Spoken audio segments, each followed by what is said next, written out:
ಈ ಜಗತ್ತು ಆ ರೀತಿ ಮೃಗಗಳಂತೆ ಕಾಡು ಪ್ರಾಣಿಗಳಂತೆ ವರ್ತನೆ ಮಾಡುವಂಥ ಸನ್ನಿವೇಶದಲ್ಲಿ ಅಲ್ಲಾಹನ ಆದೇಶದಂತೆ ತಾವೊಬ್ಬರೇ ನಿಂತು ಅದನ್ನು ಸಂಪೂರ್ಣವಾದಂಥ ರೀತಿಯಲ್ಲಿ ಅಜ್ಞಾನವನ್ನು ತೊಳೆಯುವ ಕೆಲಸ ಮಾಡುವುದು. ಇದರಿಂದ ನಾವು ಏನು ಕಲಿಬೇಕು ಅಂತ ಹೇಳಿದ್ರೆ, ತಿಳುವಳಿಕೆ ಇಲ್ಲದೆ ಇರುವವರು ಜಾಸ್ತಿ ಜನ ಇರಬಹುದು, ಆದರೆ ತಿಳಿದವರು ಇಬ್ಬರಿದ್ದರೆ ಸಾಕು, ಅವ್ರನ್ನೆಲ್ಲ ಸುಧಾರಿಸಬಹುದು.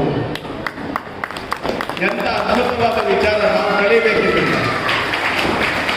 ಅಣ್ಣ ಅವರು ನಮ್ಮ ಪೈಗಂಬರರು ತಮ್ಮ ಬೋಧನೆಯ ನೆಲೆಯನ್ನ ಉಂಟು ಮಾಡಿದಾಗ ಭಗವಂತ ಸುಮ್ಮನೆ ಅವರನ್ನ ಬೆಂಬಲಿಸಲಿಲ್ಲ. ಎಲ್ಲ ರೀತಿಯ ಪರೀಕ್ಷೆಗಳನ್ನು ಕೊಟ್ಟರು. ಅವರು ತಮ್ಮ ಪ್ರಾರಂಭಿಕ ದಿನಗಳಲ್ಲಿ ನಮಾಜ್ ಮಾಡಲಿಕ್ಕೆ ಹೋದರೆ ಅವರ ತಲೆಯ ಮೇಲೆ ಕಸ ಸುರಿದು,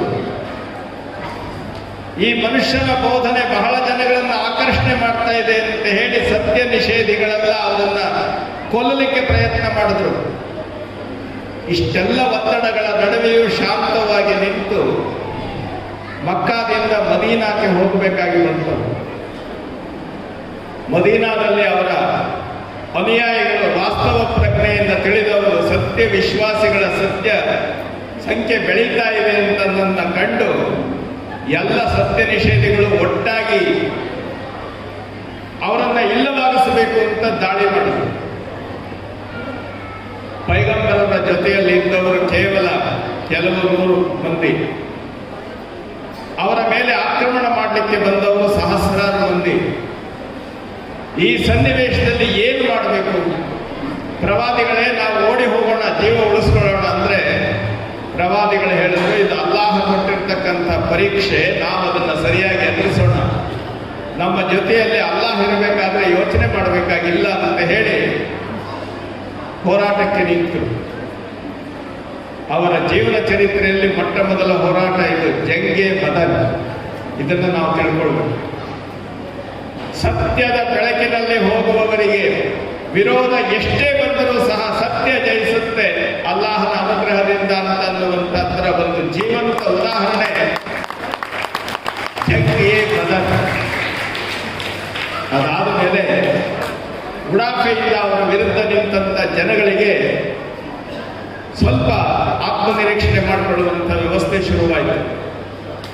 ಮದೀನಾದಲ್ಲಿ ಇವರ ಮಾರ್ಗದರ್ಶನದಲ್ಲಿ ಅಲ್ಲಾಹನ ಬೆಳಕಿನಲ್ಲಿ ಸಾಗುವಂತಹ ಜನಗಳ ಸಂಖ್ಯೆ ಜಾಸ್ತಿ ಆಯಿತು.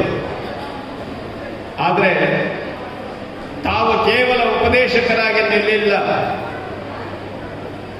ಅಲ್ಲಾಹನ ಜವಾಬ್ದಾರಿಯನ್ನು ನಿರ್ವಹಿಸುವಂತಹ ಒಬ್ಬ ಸಾಮಾನ್ಯ ಕಾರ್ಯಕರ್ತರಂತೆ ಅವರಿದ್ದರು. ಪ್ರೋಗ್ರಾಮ್ ಮಾಡಿರೋದು ಏನಂದರೆ, ಸ್ವಾಮೀಜಿ ಬೇಲ್ಮಟ್ಟೆ ಸ್ವಾಮೀಜಿನೂ ಬಂದಿದ್ದರು. ಇವತ್ತು ಒಂದು ಈ ಬೆಂಗಳೂರಿನಲ್ಲಿ ಇಸ್ಲಾಮಿ ಜಮಾತ್ ಅವ್ರು ಏನು ಕೆಲಸ ಮಾಡ್ತಾ ಇದ್ದಾರೆ, ಒಂದು ಎಜುಕೇಷನ್ ಟ್ರಸ್ಟ್ ಆಗ್ಬೋದು, ಮಕ್ಕಳಿಗೆ ಓದಿಸೋದಾಗ್ಬೋದು, ಅವರು ಇಂಥ ಅವಕಾಶ, ಇಂಥ ಕೆಲಸ ಮಾಡೋರು ಭಾಳ ಕಮ್ಮಿ ನೋಡಿದ್ದೀನಿ. ಇಡೀ ಕರ್ನಾಟಕದಲ್ಲಿ ಇವ್ರ ಕೆಲಸ ಚೆನ್ನಾಗಿ ಮಾಡ್ತಾ ಇದ್ದಾರೆ ಇಸ್ಲಾಮಿ ಜಮಾತ್ ಅವರು. ಅವ್ರಿಗೆ ನಾವು ಧನ್ಯವಾದ ಹೇಳಬೇಕು. ಇವತ್ತು ಈ ಕಾರ್ಯಕ್ರಮಕ್ಕೆ ಇಷ್ಟು ಜನ ಎಲ್ಲ ಸೇರಿದ್ರು ಅಂದರೆ ಇವ್ರದ್ದು ಒಂದು ಭಾಗ ಕಷ್ಟ ಇದೆ. ಎಲ್ಲ ಜನಕ್ಕೆ ಎಲ್ಲ ಜಾತಿಯವ್ರಿಗೆ ಸೇರಿ ಕೂಡಿ ಕೆಲಸ ಇವತ್ತು ಮೊಹಮ್ಮದ್ ರಸೂಲುಲ್ಲಾಹಿ ಸಲ್ಲಲ್ಲಾಹು ಒಂದು ಪ್ರೋಗ್ರಾಮ್ ಮಾಡಿದ್ದಕ್ಕೆ ಭಾಳ ಒಳ್ಳೆಯ ಸಂತೋಷ. ಎಲ್ಲ ಹಿರಿಯರು ಹೇಳಿದ್ರು ಏನು ಮಾಡಬೇಕು ಅನ್ನೋದು. ನಮ್ಮಲ್ಲಿ ಜಾತಿ ಇದಿಲ್ಲ, ಏನಾದರೂ ಎಲ್ಲ ಒಟ್ಟಾಗಿ ಸಮಾಜ ತಗೊಂಡು ಹೋಗ್ಬೇಕು ಅನ್ನೋದು ಒಂದು ಇದು ಯಾರಿಗೂ ಮುಟ್ಟಿಸ್ಬೇಕು ಅನ್ನೋದು ಇರೋದು.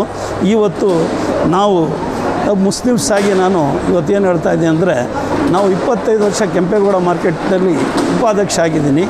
ಅಲ್ಲಿ 25 ವರ್ಷದಿಂದ ನಾವು ತರಕಾರಿ ಎಲ್ಲ ಮಠಗಳಿಗೆ ಫ್ರೀ ಕಳಿಸ್ತಾ ಇದ್ದೀವಿ. ಧರ್ಮಸ್ಥಳ ಇರ್ಬೋದು, ಹೊರನಾಡು ಇರ್ಬೋದು, ಆಮೇಲೆ ತುಮಕೂರು ಮಠಕ್ಕೆ ಇರ್ಬೋದು, ಆದಿಚುಂಚನಗಿರಿ ಇರ್ಬೋದು, ತಿರುಪತಿಗಿರ್ಬೋದು. ನಾನು ಒಬ್ಬನೇ ದಾನಿ ಅಲ್ಲ, ನನ್ನ ಮಾರ್ಕೆಟಿಂದ ಒಂದು ಒಳ್ಳೆ ಮೆಸೇಜ್ ಹೋಗ್ತದೆ. 25 ವರ್ಷ ಅಂತ ತರಕಾರಿ ಕಳಿಸೋ ಅಷ್ಟು ಸುಲಭ ಅಲ್ಲ. ತಿಂಗಳಿಗೆ ಲೋಡ್ ಗಟ್ಟಲೆ ಫ್ರೀ ಕಳಿಸ್ತೀರಿ, ಲೋಡ್ ಗಟ್ಟಲೆ ಚಿಲ್ಲರೆ ಅಲ್ಲ. ತುಮಕೂರು ಮಠಕ್ಕೂ ಕಳಿಸ್ತೀರಿ. ಯಾರು ಬಂದರೆ ನಮ್ಮ ಮಾರ್ಕೆಟಿಂದ ದಾನ ಧರ್ಮ ಅನ್ನೋದು ಭಾಳ ಚೆನ್ನಾಗಿದೆ. ಕೆಂಪೇಗೌಡ ಮಾರ್ಕೆಟ್ ಅನ್ನೋದು ದಾನ ಧರ್ಮ ಮಾರ್ಕೆಟ್ ಅದು. ಅದರಲ್ಲಿ ನಾನು ಉಪಾಧ್ಯಕ್ಷ ಆಗಿದ್ದೀನಿ, 25 ವರ್ಷ ಸೇವೆ ಮಾಡ್ತಾಯಿದ್ದೀನಿ. ಇವತ್ತು ಅಷ್ಟೇ ಯಾವುದಾನ ಒಂದು ಕಾರ್ಯಕ್ರಮ ಆಗ್ಬೋದು, ನಮ್ಮ ಕಾರ್ಯಕ್ರಮಕ್ಕೆ ಅವ್ರು ಬರ್ತಾರೆ, ಯಾರು ನಮ್ಮ ಹಿಂದೂ ಜನ ಯಾರಿದ್ದಾರೆ ಅವ್ರು ಬರ್ತಾರೆ, ನಮ್ಮ ಕಾರ್ಯಕ್ರಮ ಅವ್ರ ಕಾರ್ಯಕ್ರಮ ನಾವು ಹೋಗ್ತೀರಿ. ಇಲ್ಲಿ ಗಣೇಶ ಹಬ್ಬ ಆಯಿತು, ಗಣೇಶ ಹಬ್ಬಕ್ಕೆ ನಾವು ಹೋಗಿದ್ದೀರಿ. ನಾವು ಗಣೇಶ ಅದು ಎಲ್ಲ ದೇವರು ಎಲ್ಲ ಒಂದೇ, ನಮಗೇನು ಅದು ಬೇರೆ ಇದು ಬೇರೆ ಇಲ್ಲ. ಅದರಿಂದ ನಾವು ನೋಡಿ ಯಾರಿಗಾಗ್ಲೂ ಏನು ಅನ್ನದಾನಕ್ಕೆ ನಾನು ಬಂದರೆ ನಮ್ಮ ಕೈಯಿಂದ ಆಗಿದ್ದು ಸಹಾಯ, ಚಿಕ್ಕ ಸಹಾಯನ ನಾವು 20 ವರ್ಷದಿಂದ ಮಾಡ್ತಾಯಿದ್ದೀರಿ. ಇವತ್ತು ಯಾರಾನ ಬಂದು ದೇವಸ್ಥಾನಗಳು ತರಕಾರಿ ಕೇಳಿದ್ರೆ ನಾವು ಕೊಡ್ತೀರಿ. ಆಮೇಲೆ ಯಾರಾನ ಬಂದು ಇದು ಕೆಲವು ಮನೆಯಲ್ಲಿ ತಾಯಿ ತಂದೆ ಓಡಿಸ್ಬಿಡ್ತಾರೆ, ಅನಾಥ ಆಶ್ರಮಗಳು ಇದೆ, ಅಲ್ಲಿನೂ ಬಂದು ತರಕಾರಿ ತೊಗೊಳ್ತಾರೆ, ಅವ್ರಿಗೂ ನಾವು ಮಾರ್ಕೆಟಿಂದ ಫ್ರೀ ತರಕಾರಿ ಕೊಡ್ತಾಯಿದ್ದೀರಿ. ಇವು ನಮ್ಮ ಸೇವೆ ಏನಿದೆ 25 ವರ್ಷದ ಸೇವೆ, ಸಣ್ಣ ಸೇವೆ ಅಲ್ಲ ಇದು. ಇವತ್ತೇನಾದರೂ ಯಾವುದೋ ನಾವು ದೇವಸ್ಥಾನದಲ್ಲಿ ಅಡುಗೆ ಹಾಕ್ಸ್ತೀನಿ, ಊಟ ಮಾಡಿಸ್ತೀನಿ ಅಂದರೆ ಅದಕ್ಕೂ ನಾವು ಕೈ ಜೋಡಿಸ್ತೀವಿ. ಯಾಕೆ ಕೈ ಜೋಡಿಸ್ತೀವಿ ಅಂದರೆ ಹೇಳ್ತಾರೆ, ಏನಪ್ಪ ಮುಸ್ಲಿಮ್ಸ್ ಅವ್ರ ಕಡೆಯಿಂದ ತೊಗೊಂಡು ನೀವೆಲ್ಲ ಮಾಡ್ತೀರಾ ಅಂತ. ನಮಗೆ ಮುಸ್ಲಿಮ್ ಜಾತಿ ಬಗ್ಗೆ ಅಲ್ಲ, ನಮಗೆ ಮಾನವತೆ ದೊಡ್ಡದು. ಈಗ ಧರ್ಮಸ್ಥಳದಲ್ಲಿ 1000 ಜನ ಊಟ ತಿಂತಾರೆ, ಏನು ಒಬ್ಬರಿಗೆ ಹಾಕ್ತಾರಾ? 1000 ಜನ ತಿನ್ನಬೇಕಂದ್ರೆ ಸುಮ್ಮನೆ ತಿನ್ನೋಲ್ಲ. ಒಂದು ನಮ್ಮ ಮನೇಲಿ 10 ಜನ ಬಂದರೆ ನಾವು ಸುಧಾರಿಸೋಕ್ಕಾಗಲ್ಲ. ಅವ್ರು 1000 ಜನಕ್ಕೆ ಊಟ ಹಾಕ್ತಾರಂದ್ರೆ ನಮ್ಗೆ ಭಾಳ ಸಂತೋಷ. ಅಂಥ ಜಾಗ, ಪುಣ್ಯಾತ್ಮ ಜಾಗ, ಅಂಥ ಜಾಗಕ್ಕೆಲ್ಲ ನಾವು ತರಕಾರಿ ಕಳಿಸ್ತೀವಿ. ಯಾರಿಗೂ ಜಾತಿ ಭಾವ ಯಾವುದಿಲ್ಲ ನಮ್ಮಲ್ಲಿ. ಯಾರು ಬಂದರೆ ನಮ್ಮ ಕೈಯಿಂದ ಆಗಿದ್ದು ಎಷ್ಟೋ ಚಿಕ್ಕ ಸಹಾಯ, ನಮ್ಗಿಂತ ಚಿಕ್ಕ ಸಹಾಯ ಮಾಡ್ತಾಯಿದ್ದೀವಿ. ಅದು ನಾವು ಇಷ್ಟೆಲ್ಲ ದೊಡ್ಡ ಪ್ರೋಗ್ರಾಮ್ ಮಾಡ್ತಾರೆ, ಇವರೆಲ್ಲ ಮಾಡಿದ್ದಕ್ಕೆ ಭಾಳ ಸಂತೋಷ ಆಯಿತು. ಜನ ಸೇರಿದರು. ಇವತ್ತೆಲ್ಲ ಕಷ್ಟ ಬಿದ್ದವ್ರು ಸುಮಾರು 15-20 ದಿವಸದಿಂದ ಇದು ಹೋರಾಟ ಮಾಡಿ ಈ ಜನ ಸೇರಿಸಿರೋದು. ನಮ್ಮವರೇ ಅಂತಲ್ಲ, ಎಲ್ಲ ಜನ ಸೇರಿಸಿ ಸ್ವಾಮಿಗಳು ಕರೆಸಿ ನಸೀರ್ ಅಹಮದ್ ಸಾಬ್ ಬಂದಿದ್ದರು. ಎಲ್ಲ ನಮ್ಮ ಇಸ್ಲಾಮಿ ಜಮಾತ್ ಅವರೆಲ್ಲ ಮಾತಾಡಿ, ಕುನ್ನಿ ಮಂಗಳೂರವ್ರು ಕುನ್ನಿ ಸಾಹೇಬ್ರು ಅವರು ಬಂದಿದ್ದರು. ಎಲ್ಲ ಇಂಥ ಪ್ರೋಗ್ರಾಮ್ಗಳು ಮಾಡಬೇಕು ನಾವು. ಇನ್ನು ಯಾಕಂದರೆ ಮಸೀದಿಯಲ್ಲಿ ನಾವು ಇವರು ಅವರು ಭೇದ ಭಾವ ಇಲ್ಲ, ನಾವೆಲ್ಲ ಸೇರಿ ಒಗ್ಗಟ್ಟಾಗಿ ನಮ್ಮ ಮಸೀದಿಗೆ ಬರ್ಬೋದು. ಅವರು ಏನು ನಾವು ಮಾಡ್ತಾಯಿದ್ದೀವಿ, ನಾವೇನು ಹೇಳ್ತೀವಿ ಪ್ರೋಗ್ರಾಮ್ನಲ್ಲಿ ಮಸೀದಿಯಲ್ಲಿ ಶುಕ್ರವಾರ ಇದೇ ಹೇಳೋದು, ಮಕ್ಕಳೆಲ್ಲ ಆಚೆ ಬಿಡಬೇಡಿ, ಗಾಂಜಾ ಕುಡಿತಾರೆ, ಸ್ಕೂಲ್ಗೆ ಕಳಿಸಿ, ಮಕ್ಕಳಿಗೆ ಓದಿಸಿ, ಒಳ್ಳೆ ಎಜುಕೇಷನ್ ಕೊಡಿ ಮಕ್ಕಳಿಗೆ. ಇವತ್ತು ಎಲ್ಲಿ ನೋಡಿದ್ರೂ ಇವತ್ತು ಮಕ್ಕಳಿಗೆ ಏನೇನೋ ದಾರಿ ತಪ್ಪಿಸ್ತಾ ಇದ್ದಾರೆ. ಈ ದಾರಿ ತಪ್ಪಿಸೋದು ಬೇಡ, ಜನಕ್ಕೆ ಒಳ್ಳೆ ಬುದ್ಧಿ ಹೇಳಬೇಕು. ನಾವು ಒಳ್ಳೆ ಸಹಕಾರ ಮಾಡಬೇಕು, ಮಕ್ಕಳಿಗೆ ಓದಿಸ್ಬೇಕು, ತಂದೆ ತಾಯಿಗೆ ಓದಿಸ್ಬೇಕು. ತಂದೆ ತಾಯಿ ಪಾಪ ಎಷ್ಟು ಮಾಡ್ತಾರೆ, ತಂದೆಯವರು ಆಚೆ ಹೋಗ್ತಾರೆ ಸಂಪಾದನೆ ಮಾಡೋದು, ಮಕ್ಕಳಿಗೆ ಕಾಲೇಜ್ ಕಳಿಸ್ತಾರೆ. ಅದು ಅವ್ರ ಕಷ್ಟ ಬಿದ್ದು ಏನು ಅವ್ರು ಕೊಡೋ ಕಷ್ಟ ಬೀಳೋದಕ್ಕೆ ಅವ್ರ ಮಕ್ಕಳು ಓದಬೇಕನ್ನೋದು ಇರ್ತದೆ. ಅದೆಲ್ಲ ಸೇರಿ ಒಂದು ತಂದೆ ತಾಯಿ ಸೇವೆ ಮಾಡಿದ್ರೆ ಮಕ್ಕಳು ಚೆನ್ನಾಗಿರ್ತಾರೆ.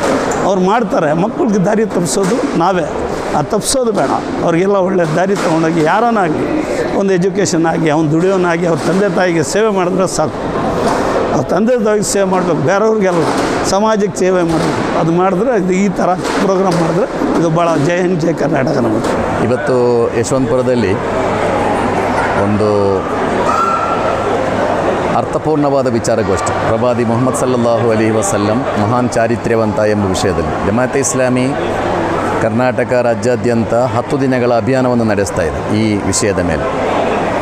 ಈ ಅಭಿಯಾನದ ಪ್ರಯುಕ್ತ ವಿಚಾರಗೋಷ್ಠಿಗಳು, ಬೇರೆ ಬೇರೆ ಕಾರ್ಯಕ್ರಮಗಳು, ಸಂವಾದ ಕಾರ್ಯಕ್ರಮಗಳು, ಹಲವು ಕಾರ್ಯಕ್ರಮಗಳನ್ನು ಹಮ್ಮಿಕೊಳ್ಳಲಾಗ್ತಾ ಇದೆ. ಆ ಪ್ರಯುಕ್ತ ಇವತ್ತು ಇಲ್ಲಿ ನಡೆದಂತಹ ಒಂದು ವಿಚಾರಗೋಷ್ಠಿ ಭಾಳ ಅರ್ಥಪೂರ್ಣವಾದಂಥ ವಿಚಾರಗೋಷ್ಠಿಯಾಗಿದೆ. ಈ ಅಭಿಯಾನದ ಮೂಲಕ ಮತ್ತು ಈ ಕಾರ್ಯಕ್ರಮಗಳ ಮೂಲಕ ಪ್ರವಾದಿ ಮೊಹಮ್ಮದರ ಬದುಕು ಮತ್ತು ಸಂದೇಶಗಳನ್ನು ಕನ್ನಡ ಜನತೆಗೆ ಬಹಳ ಸರಿಯಾದ ರೀತಿಯಲ್ಲಿ ಪರಿಚಯಿಸುವಂಥ ಒಂದು ಪ್ರಯತ್ನ ನಾವು ಮಾಡ್ತಾ ಇದ್ದೇವೆ. ಸಮಾಜದಲ್ಲಿ ತಪ್ಪು ಕಲ್ಪನೆಗಳಿವೆ, ಅಪನಂಬಿಕೆಗಳಿವೆ, ಅಪರಿಚಿತತೆ ಇದೆ. ಅದು ದಿನದಿಂದ ದಿನಕ್ಕೆ ಹೆಚ್ಚಾಗ್ತಾ ಇದೆ. ಕಮ್ಯುನಿಕೇಷನ್ನ ಯುಗದಲ್ಲಿ ನಾವು ಬದುಕುತ್ತಾ ಇರೋದು.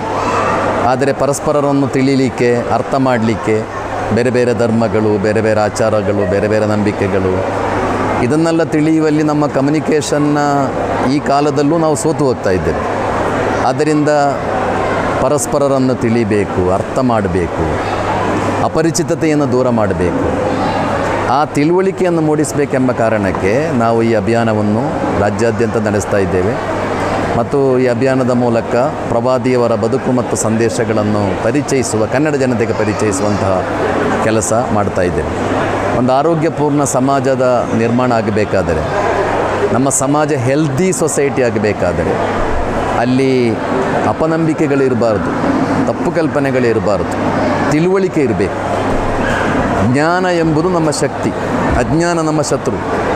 ಆದ್ದರಿಂದ ನೀವು ಅಲ್ಲಿ ಹೋಗಬಾರ್ದು, ಇಲ್ಲಿ ಹೋಗಬಾರ್ದು, ಅವರನ್ನು ತಿಳಿಬಾರ್ದು, ಇವರನ್ನು ತಿಳಿಬಾರ್ದು ಎಂಬುದು ಬಹಳ ಅಪಾಯಕಾರಿ ಸಿದ್ಧಾಂತ. ಅದು ಎಲ್ಲವನ್ನು ತಿಳಿಯುವ ಪ್ರಯತ್ನ ನಡೆಸುವಾಗ, ಅರಿವು ಗಳಿಸುವಾಗ ನಾವು ಸ್ವತಃ ಒಳ್ಳೆಯವರಾಗುವುದರ ಜೊತೆಗೆ ಒಂದು ಒಳ್ಳೆಯ ಸಮಾಜವನ್ನು ಕೂಡ ನಮಗೆ ಕಟ್ಟಲಿಕ್ಕೆ ಸಾಧ್ಯ ಇದೆ. ಅದಕ್ಕಾಗಿ ಇಂತಹ ಕಾರ್ಯಕ್ರಮಗಳನ್ನು ಜಮಾತೆ ಇಸ್ಲಾಮಿ ಹಮ್ಮಿಕೊಳ್ತಾ ಇದೆ. ಮತ್ತು ಈ ಕಾರ್ಯಕ್ರಮಗಳ ಮೂಲಕ ಒಂದೊಳ್ಳೆಯ ಸಮಾಜ, ಶಾಂತಿಯ, ಪ್ರೀತಿಯ, ಭ್ರಾತೃತ್ವದ, ಪರಸ್ಪರ ಸಹಕಾರದ, ಪರಸ್ಪರರನ್ನು ರಕ್ಷಣೆ ಮಾಡುವ, ಎಲ್ಲ ಧರ್ಮೀಯರು, ಎಲ್ಲ ಜಾತಿಯ, ಎಲ್ಲ ಪಕ್ಷಗಳ ಎಲ್ಲ ಜನರು ಒಟ್ಟಿನಲ್ಲಿ ಮನುಷ್ಯರು ಬಹಳ ನೆಮ್ಮದಿಯಿಂದ ಬದುಕಬೇಕಾದ, ಬಹಳ ಗೌರವದಿಂದ ಬದುಕಬೇಕಾದ ಒಂದು ವಾತಾವರಣ ನಿರ್ಮಾಣ ಆಗಬೇಕು ಎಂಬುದು ನಮ್ಮ ಎಲ್ಲ ಕಾರ್ಯಕ್ರಮಗಳ ಉದ್ದೇಶ ಆಗಿದೆ. ಅದಕ್ಕಾಗಿ ಈ ಅಭಿಯಾನ ಮತ್ತು ಇಂಥ ಕಾರ್ಯಕ್ರಮಗಳು ನಾಡಿನಾದ್ಯಂತ ನಡೀತಾ ಇದೆ. ಯುವಕರಿಗೆ, ವಿದ್ಯಾರ್ಥಿಗಳಿಗೆ ಅತಿ ಹೆಚ್ಚು ಅವರಿಗೆ ಮಾದರಿ ಸಿಗಬೇಕಾದದ್ದು ಅವರ ಮನೆಗಳಲ್ಲಿ. ನಮ್ಮ ಸಮಾಜದ ಶಾಪ ಏನೆಂದರೆ, ಸಮಾಜದಲ್ಲಿ ಒಳ್ಳೆಯ ತಂದೆ, ಒಳ್ಳೆಯ ಅಮ್ಮ ಕೂಡ ಇವತ್ತು ಕಡಿಮೆ ಆಗ್ತಾ ಇದ್ದಾರೆ. ಮಕ್ಕಳಿಗೆ ಮಾದರಿಗಳಂತ ಸಿಗ್ತಾ ಇಲ್ಲ. ಮಕ್ಕಳು ಮನೆಯಲ್ಲೇ ಒಂದು ರೀತಿಯ ನಿಗೂಢತೆಯ ಕೇಂದ್ರಗಳು ಇವತ್ತು ನಮ್ಮ ಮನೆಗಳು. ತಂದೆ ತಾಯಿ ಪರಸ್ಪರ ಮಾತಾಡೋದಿಲ್ಲ, ಮಕ್ಕಳ ಜೊತೆ ಇಂಟರ್ಯಾಕ್ಷನ್ ನಡೆಯುವುದಿಲ್ಲ. ಮಕ್ಕಳು ಮಕ್ಕಳಷ್ಟಕ್ಕೆ ಮೊಬೈಲ್ನಲ್ಲಿರ್ತಾರೆ, ತಂದೆ ಮೊಬೈಲ್ನಲ್ಲಿರ್ತಾರೆ, ತಾಯಿ ಮೊಬೈಲ್ನಲ್ಲಿರ್ತಾರೆ. ಮಕ್ಕಳ ಜೊತೆ ಇಂಟರ್ಯಾಕ್ಷನ್ ಆಗೋದಿಲ್ಲ, ನಾವು ಕಮ್ಯುನಿಕೇಷನ್ ಇಲ್ಲ. ಆದ್ದರಿಂದ ನಮ್ಮ ಮನೆಗಳಲ್ಲಿ ಇವತ್ತು ಏನಾಗ್ತಾ ಇದೆ, ಒಂದು ರೀತಿಯ ನಿಗೂಢ ಕೇಂದ್ರಗಳಾಗುತ್ತಾ ಇದೆ. ಯಾವ ಮನೆಯಲ್ಲಿ ಕಮ್ಯುನಿಕೇಷನ್ ಇದೆ, ಯಾವ ಮನೆಯಲ್ಲಿ ಪರಸ್ಪರ ಮಾತುಕತೆಗಳು ನಡೆಯುತ್ತದೆ, ಯಾವ ಮನೆಯಲ್ಲಿ ಮಕ್ಕಳಿಗೆ ಸಿಗಬೇಕಾದ ಪ್ರೀತಿ ಸಿಗ್ತದೆ, ಅಲ್ಲಿ ಬೆಳೆಯುವ ಮಕ್ಕಳು ಅಂತಹ ಸಮಾಜಘಾತಕರಾಗಿ ಅಥವಾ ಕೆಡುಕುಗಳಲ್ಲಿ ಭಾಗಿಯಾಗುವವರಾಗಿ ಬೆಳೆಯುವುದು ಭಾಳ ಕಡಿಮೆ. ಸಮಾಜದ ಪ್ರಭಾವ ಕೂಡ ಇದೆ ಮಕ್ಕಳನ್ನು ದಾರಿ ತಪ್ಪಿಸುವಲ್ಲಿ. ಈ ಸಮಾಜದ ಪ್ರಭಾವ, ಸಮಾಜದ ಕೊಡುಗೆ ಕೂಡ ದೊಡ್ಡ ಮಟ್ಟದಲ್ಲಿದೆ.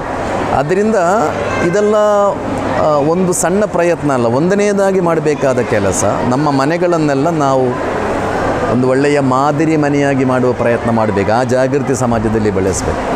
ಎರಡನೇದಾಗಿ ಸಮಾಜದಲ್ಲಿ ಜಾಗೃತಿ ಮೂಡಿಸಬೇಕಾದ ಅಗತ್ಯ ಇದೆ. ಕೆಡುಕುಗಳ ವಿರುದ್ಧ ಒಳಿತನ್ನು ಸ್ಥಾಪಿಸುವುದಕ್ಕಾಗಿ, ಕೆಡುಕಿನಿಂದಾಗುವ ಅನಾಹುತಗಳೇನಿದೆ ಇದೆ, ಯುವಕರು ಯಾವ ಕಡೆಗೆ ಸಾಗುತ್ತಾ ಇದ್ದಾರೆ ಎಂಬ ಅರಿವು ಕೂಡ ಇಲ್ಲಿಯ ತನಕ. ಅಂದರೆ ಮಕ್ಕಳು ಡ್ರಗ್ಸಿಗೆ ಬಲಿಯಾಗಿದ್ದಾರೆಂಬ ಅರಿವು ಕೂಡ ಇಲ್ಲದ ತಂದೆ ತಾಯಿಯಂದಿರು ಸಮಾಜದಲ್ಲಿದ್ದಾರೆ. ಮತ್ತು ಏನೇನೋ ಆಗಿ ಎಷ್ಟೋ ಬೆಳೆದು ಅಡಿಕ್ಟ್ ಆಗಿ ಆಮೇಲೆ ಗೊತ್ತಾಗುವ ತಂದೆ ತಾಯಿಯಂದಿರು ಇದ್ದಾರೆ.